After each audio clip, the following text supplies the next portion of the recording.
Hello students, how are you? I wish all of you are healthy and safe. English worksheet number 4 for 6th class and date is 28 September 2020. तो 6th class के लिए आपकी English की worksheet number 4 है और 28 सितंबर 2020 आपकी date है। यहाँ पर आपको अपना नाम लिखना है, यहाँ पर आपको अपनी क्लास टीचर का नाम लिखना है। तो आपका जो आज की वर्कशीट है उसमें एक इंसिडेंट बताई गई है और ये इंसिडेंट आपकी जो बुक है हनी सकल उसका सेकंड चैप्टर है how the dog found himself a new master. इस चैप्टर से ये इंसिडेंट ली गई है और इस चैप्टर में आपको बताया गया है कि जो एक डॉग है उसका अपना एक न्यू मास्टर, उसको अपना न्यू मालिक जो है, नया मालिक जो है वो कैसे मिलता है। तो चलिए चलते हैं अपनी वर्कशीट की तरफ। Dear children, you all know that dogs are pet animals. तो प्यारे बच्चों, आप सभी जानते हैं कि जो डॉग्स हैं वो कैसे एनिमल्स होते हैं, पेट एनिमल्स। पेट एनिमल्स कौन होते हैं? जिनको हम अपने घरों में पालते हैं। तो जो ये डॉग है ये पेट एनिमल होता है। बट लॉन्ग बैक, लेकिन बहुत समय पहले की बात है, dogs were once their own masters and lived in freedom. तो बहुत समय पहले जो ये डॉग्स हुआ करते थे ये अपने खुद के मास्टर होते थे और ये फ्री होकर बिल्कुल स्वतंत्रता से अपना जीवन बिताते थे। ये किसी के पेट एनिमल्स नहीं होते थे, ये स्वतंत्र रूप से जैसे जंगल में बाकी एनिमल्स रहते हैं ऐसे ही ये भी ऐसे स्वतंत्र होकर रहा करते थे। Let us now read about a dog who wanted to be the servant of the one who was the strongest on the earth. अब यहाँ पर हम पढ़ेंगे एक ऐसे डॉग के बारे में, वो एक ऐसे मालिक का सर्वेंट बनना चाहता था, एक ऐसे मालिक का नौकर बनना चाहता था जो इस पूरी धरती पर सबसे ज़्यादा स्ट्रॉन्गेस्ट हो, सबसे ज़्यादा ताकतवर हो। Let us see whom does he wants find as a master। तो चलिए चलते देखते हैं हम यहाँ पर कि जो डॉग है उसको अपना जो नया मास्टर है वो कैसे मिलता है और कौन है उसका नया मास्टर। तो यहाँ पर आपको जो ये पिंक बॉक्स दिखाई दे रहा है यहाँ पर आपको डॉग की स्टेटमेंट दिखाई देगी और जो ये आपका ग्रीन बॉक्स है इसमें आपको यहाँ पर जिस एनिमल की पिक्चर दिखाई देगी उसकी स्टेटमेंट होगी। तो सबसे पहले देखते हैं इस बॉक्स में डॉग कह रहा है I want to have a master who is the strongest on the earth. तो ये जो डॉग है ये एक ऐसा मालिक चाहता है जो इस पूरी धरती पर सबसे ज़्यादा ताकतवर हो। Oh the wolf is the strong and fires. तो इसको एक वॉल्फ दिखता है, भेड़िया दिखाई देता है। जो भेड़िया है इसकी भी शक्ल कुछ डॉग की तरह ही होती है। अब ये जो डॉग है इसको ऐसा लगता है कि ये भेड़िया जो है ये बहुत ज़्यादा स्ट्रॉन्ग है, बहुत ताकतवर है, फायर्स है, बहुत ज़्यादा इसके अंदर पावर है और ये मेरी रक्षा कर सकता है। Dear wolf will you be my master.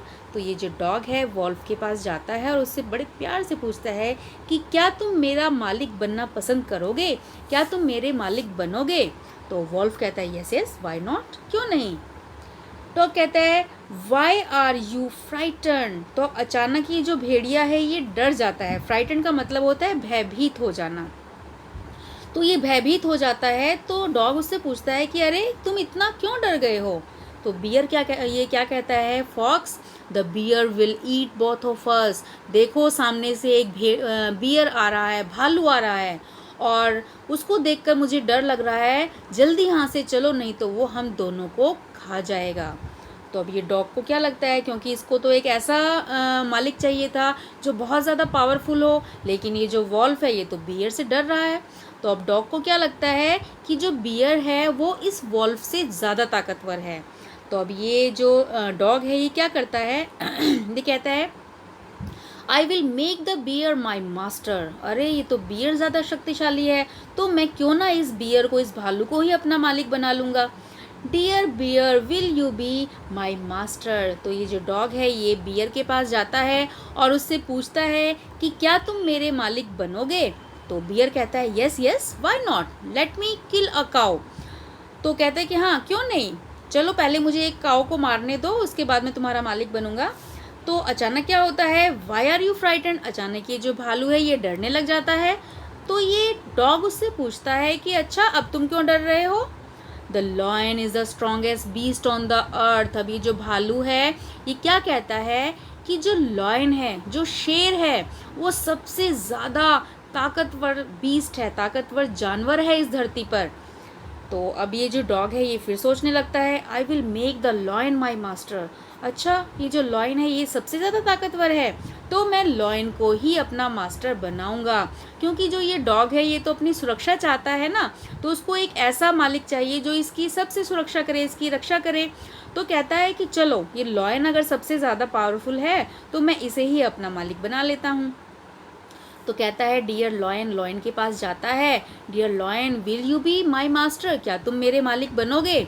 तो लॉयन कहता है यस यस वाई नॉट, क्यों नहीं बनूंगा, मैं तुम्हें अपना नौकर बना लूँगा, अपना सर्वेंट बना लूँगा, मैं तुम्हारा मालिक बन जाऊँगा। तो अचानक क्या होता है, ये जो लॉयन है, I smell a man coming this way. अचानक ये जो लॉयन है कहता है अरे मुझे तो किसी मनुष्य के यहाँ आने की स्मेल आ रही है, किसी आदमी के यहाँ आने की स्मेल आ रही है, खुशबू आ रही है। लेट अस रन और we will be in trouble, चलो यहाँ से भाग चलते हैं, नहीं तो हम दोनों मुसीबत में पड़ जाएंगे। अब ये जो डॉग है ये तो बड़े सोच में पड़ जाता है कि ये जो लॉयन है ये भी डर के भाग रहा है यहाँ से, तो ये तो ज़्यादा स्ट्रॉन्गेस्ट नहीं है। तो ये डॉग कहता है good bye, I want a master who is stronger than anyone on the earth. तो ये कहता है डॉग कि अच्छा ठीक है, अलविदा, मैं तो एक ऐसा मालिक चाहता हूँ जो इस धरती पर सबसे ज़्यादा ताकतवर हो। तो तुम तो एक मैन से डर रहे हो, तो तुम तो ज़्यादा ताकतवर नहीं हो। तो अब ये जो डॉग है ये अपना मालिक किसको बनाता है लास्ट में?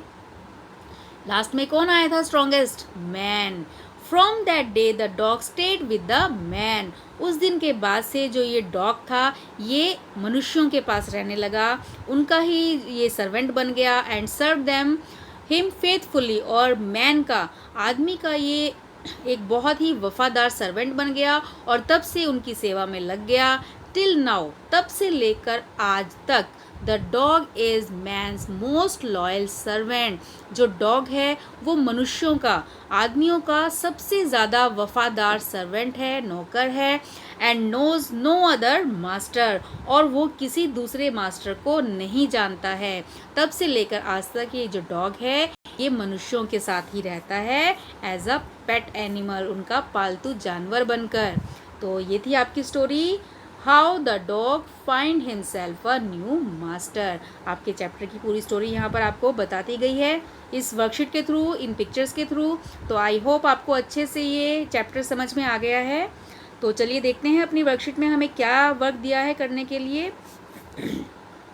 यहाँ पर आपको fill the table using the hints, यहाँ पर आपको कुछ हिंट्स दिए गए हैं और इन हिंट्स के थ्रू आपको ये टेबल कंप्लीट करनी है। चलिए देखते हैं क्या करना है। ये आपको हिंट्स दिए गए हैं, milk and bread, calf, puppy, grass, कब, डैन, शैड, कैनल, फ्लैश। तो ये जो वर्ड्स हैं आपको यहाँ पर फिट करने हैं। यहाँ पर आपको एनिमल्स के नेम दिए गए हैं, उसके बाद आपको उन एनिमल्स के जो बेबीज़ हैं उनका क्या नाम है वो यहाँ पर फिल करना है, और उन एनिमल्स का होम क्या है, उनका घर क्या है, उनके घर को क्या कहते हैं वो यहाँ पर लिखना है, और उनका फूड, उनका भोजन क्या है वो आपको लास्ट कॉलम में लिखना है। तो सबसे पहले हमारा एनिमल है डॉग, तो डॉग के बेबी का क्या नाम होता है? पप्पी। और इसका जो घर है उसको हम कहते हैं कैनल, और एनिमल का, डॉग का फूड क्या है? Milk and bread. तो ये जो आपको घरों में देखता है डॉग वो मिल्क एंड ब्रेड खाता है, और बिस्किट्स वगैरह भी खाता है, लेकिन आपको ऑप्शन में यहाँ पर मिल्क एंड ब्रेड दिया गया है, तो आप यहाँ पर मिल्क एंड ब्रेड ही लिखेंगे। नेक्स्ट है आपका लॉयन। लॉयन के बेबी का नाम होता है कब। लॉयन के बेबी को क्या कहते हैं? कब। और इसके घर को कहते हैं डैन। लॉयन कहाँ रहता है? डैन में। क्या खाता है? फ्लैश, मांस खाता है, दूसरे एनिमल्स का खाता है ना। तो नेक्स्ट एनिमल है आपका काऊ। आपको ने देखा होगा आपके घरों में पेट एनिमल है यहाँ पर। तो काऊ जो है वो, उसके बेबी का क्या नाम है? काफ। काऊ के बेबी को हम कहते हैं काफ, और इसका घर है शेड, और इसका खाना क्या है? फूड क्या है? ग्रास। जो गाय है वो क्या खाती है? घास। तो यहाँ पर आपका जो डॉग है और जो काऊ है ये दोनों पेट एनिमल हैं, और जो लॉयन है ये आपका वाइल्ड एनिमल है।